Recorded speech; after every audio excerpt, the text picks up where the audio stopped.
হাড়ি প্রচুর না?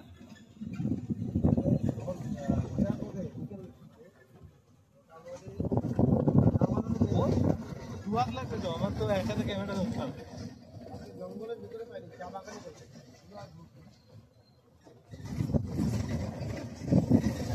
সালানটাও দিতে পারবে।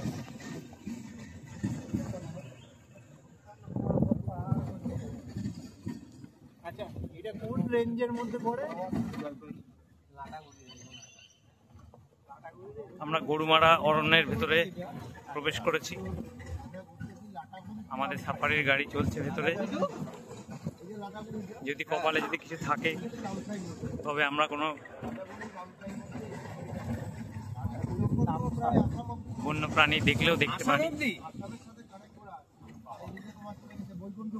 যদি আমাদের কপাল সুপ্রসন্ন হয়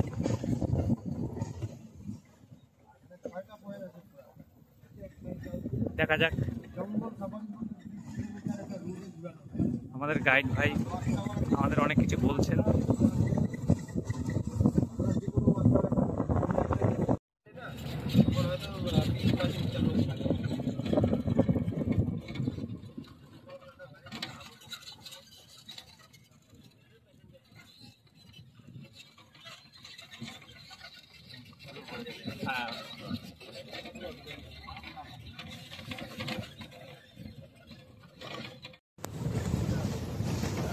দেখো বন্ধুরা, আমরা কত গভীর গহন অরণ্যে ঢুকেছি। এখানে চারিদিকে শুধু নিস্তব্ধতা আর খালি কিচিরমিচির আওয়াজ হচ্ছে। চারিদিকে শুধু জঙ্গল, ঘন গভীর জঙ্গল।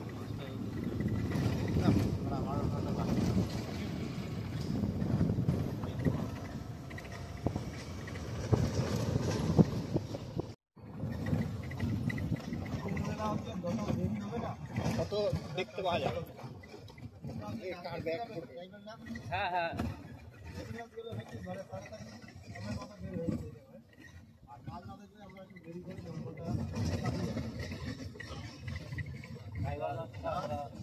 সাড়ে চারটায় যদি না চলে যায়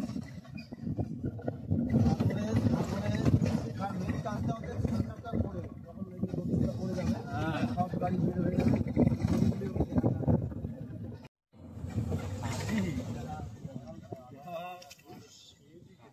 আমরা আরো গভীর জঙ্গলের ভেতর ঢুকে যাচ্ছি।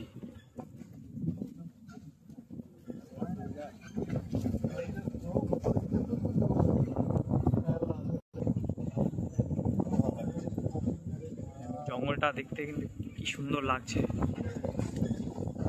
এত ঘন জঙ্গল।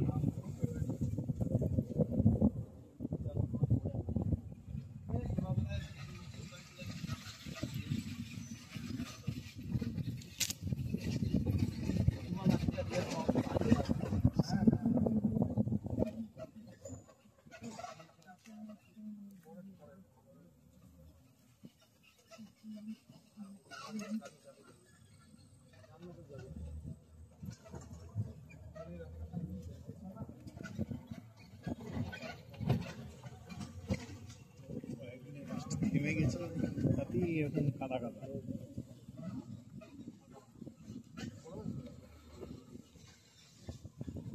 জঙ্গলের মধ্যে ক্যামেরাটা ভেজা ভেজা গন্ধ, মাটির মিষ্টি একটা সুন্দর গন্ধ পাওয়া যাচ্ছে। এই গন্ধ আমরা অন্য কোথাও পাবো না শহর অঞ্চলে। মিষ্টি একটা অন্য অন্য গন্ধ, দারুণ। প্রাণ ভরে মুক্ত বাতাস, অক্সিজেন, এইসব এখানে ছাড়া কোথাও পাওয়া যাবে।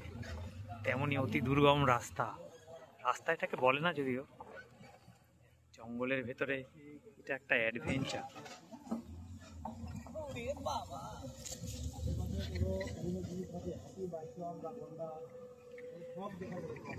আমাদের গাইড ভাই বলছে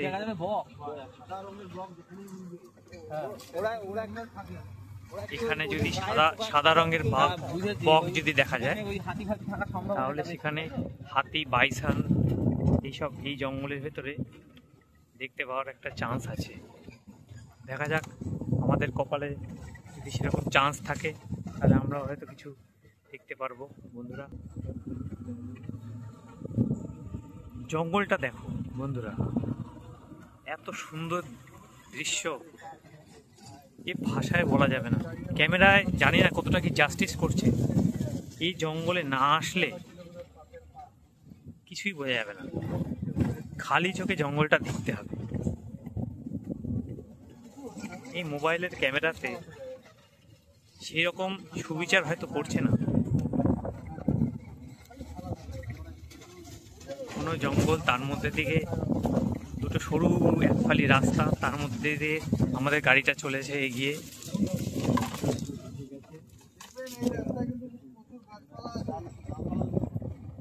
ক্যামেরা বাঁচিয়ে চলবে সবাই, কিন্তু মাথা বাঁচিয়ে ক্যামেরা বাঁচিয়ে, কেননা চারিদিকে প্রচণ্ড জঙ্গল রয়েছে। আমাদের গাইড ভাই আমাদের গাইড করছে যে খুব সাবধানে মাথা বাঁচিয়ে এবং ক্যামেরা এবং মোবাইল ফোন সব কিছু খুব বাঁচিয়ে চলতে হবে।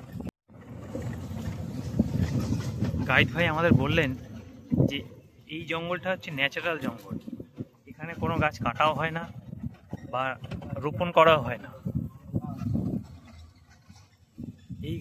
এই বনটার ভিতরটা পুরো নিবিড় বন যাকে বলে।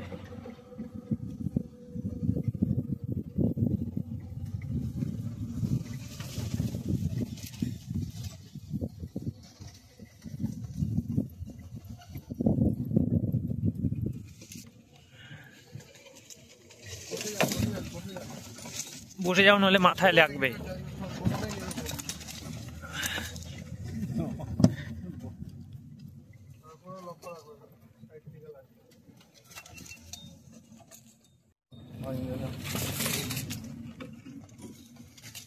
বন্ধুরা দেখছো এই জায়গাটার বনটা এত ডিপ ডেন্স যে ওইটা না করে এই দিক থেকে আমাদের আর দাঁড়াতে পারছি না। চারিদিকে এত গাছের ডাল আমাদের মাথায় লাগছে, চোখে লাগছে, হাতে পায়ে লাগছে, যার জন্য আমরা গাড়িতে বসে পড়েছি।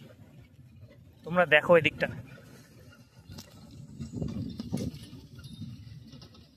সূর্য হয়তো আর কিছুক্ষণ পরে অস্ত চলে যাবে।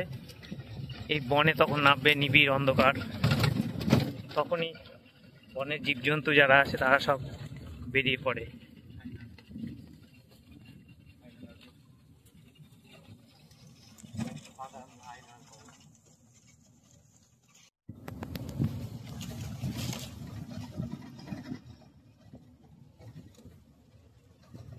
কত সুন্দর সুন্দর ফুল ফুটে আছে দেখো।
ডান দিকে তো, তাই তো?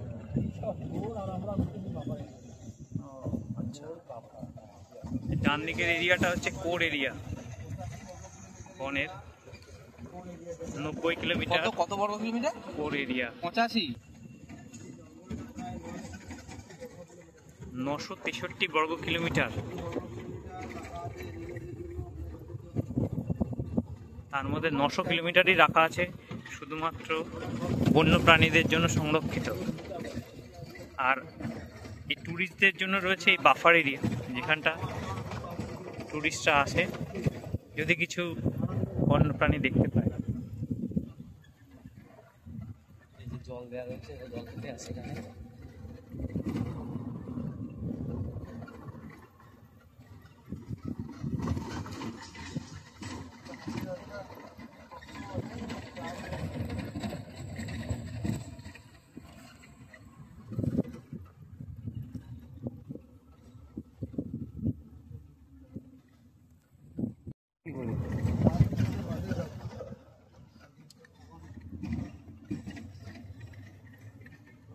সায়ন খুব সুন্দর ভিডিওগ্রাফি করছে, ও অনেক এক্সপিরিয়েন্স, ও গোপ্রো ক্যামেরা ইউজ করছে যেটা খুব হ্যান্ডি এবং এইসব প্রতিকূল পরিস্থিতিতে খুব সুন্দরভাবে ভিডিওগ্রাফি করা যায়। আমাদের মোবাইল ফোনে হয়তো অতটা জাস্টিস করবে না যতটা ওর গোপ্রো ক্যামেরাতে সেই জিনিসটা তুলছে। সামনে দেখো এই আলোর যে ছড়াটা আসছে না, কত সুন্দর ড্রামাটিক লাগছে দেখতে।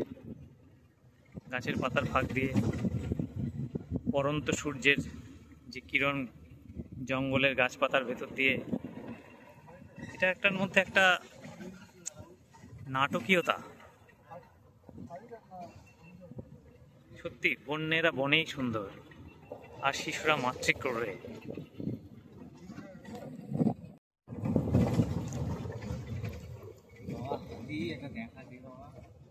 আমরা এখনো পর্যন্ত কোনো বন্য প্রাণীর দেখা পাইনি, তবু আমরা এগিয়ে চলেছি। যদি কিছু দেখতে পাই বন্য প্রাণী, তবে সেটা আমাদের কপাল।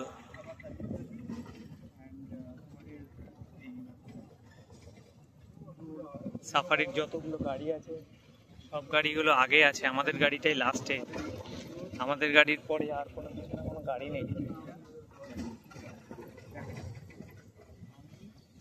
ডান দিকে যে জঙ্গলটা দেখা যাচ্ছে, এই জঙ্গলটা ডেন্স ফরেস্ট, একদম নিবিড় অরণ্য যাকে বলে।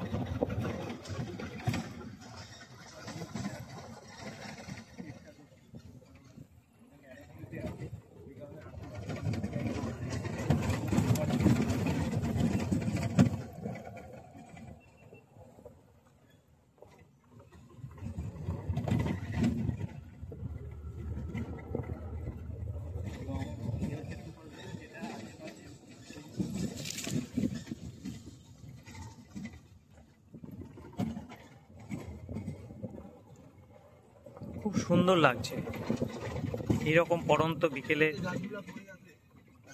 সূর্যের আলো,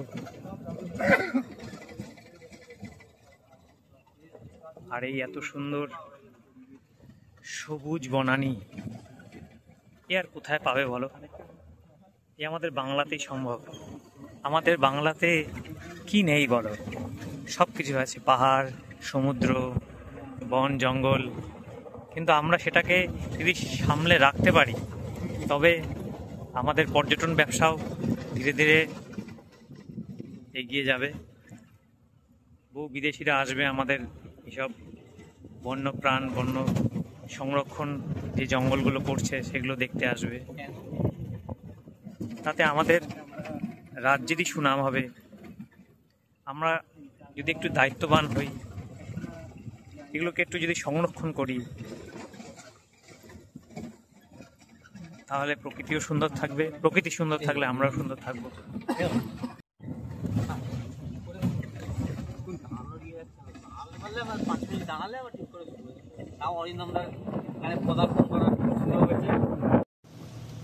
আমরা ওই জঙ্গলটা ছেড়ে আমরা আরেকটা জঙ্গলের দিকে যাচ্ছি। ওই জঙ্গলটাতে আমাদের অত সৌভাগ্য হয়নি কিছু দেখার, কিন্তু আমরা কিছু দেখতে পাইনি। দেখা যাক যদি আমরা এই জঙ্গলটাতে অন্য কিছু দেখা যায় কিনা, যদি দেখতে পাই। নেওরা জঙ্গল ক্যাম্প, আমরা এবার ঢুকতে চলেছি আরেকটা জঙ্গল সাফারিতে। জিপটা একা এরকম ভাবে দাঁড়াবে,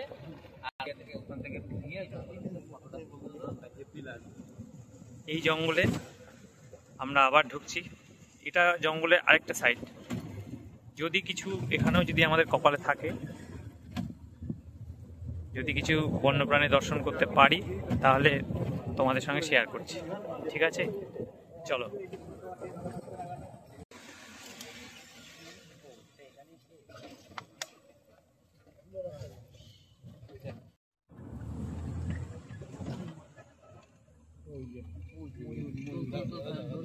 ওই যে ময়ূর, কি হচ্ছে ও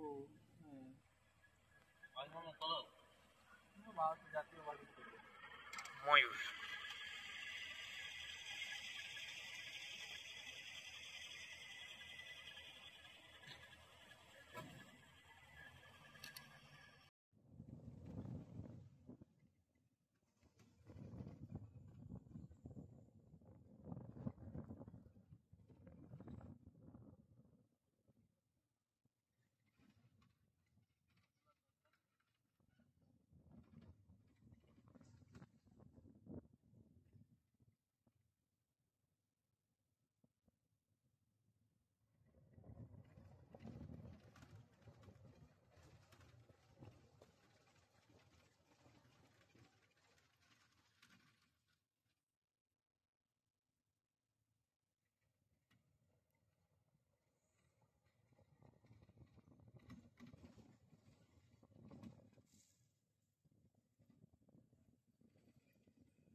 আমরা এবার চলে এসেছি সাঁওতালি নাচ দেখতে। আর কিছুক্ষণ পরেই সাঁওতালি নাচ শুরু হবে। সব মানে দেখো ধামসা মদন নিয়ে সব রেডি হয়ে আছে। আর দেখাচ্ছি একটু পরে ছোটো ছোটো বাচ্চা বাচ্চা মেয়েরা এরা সব সাঁওতালি নৃত্য পরিবেশন করবে। চারিদিকে আমরা সব বসে আছি, আমরা এই নাচটা এখানে উপভোগ করবো।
বন্ধুরা, ট্রাইবাল ডান্স বা সাঁওতালি নৃত্য এখানকার একটা প্রচলিত রীতি। সমস্ত টুরিস্ট যারা আসে তাদের জন্য এরা এটা প্রদর্শন করে থাকে। কেমন লাগছে তোমরা অবশ্যই জানাবে।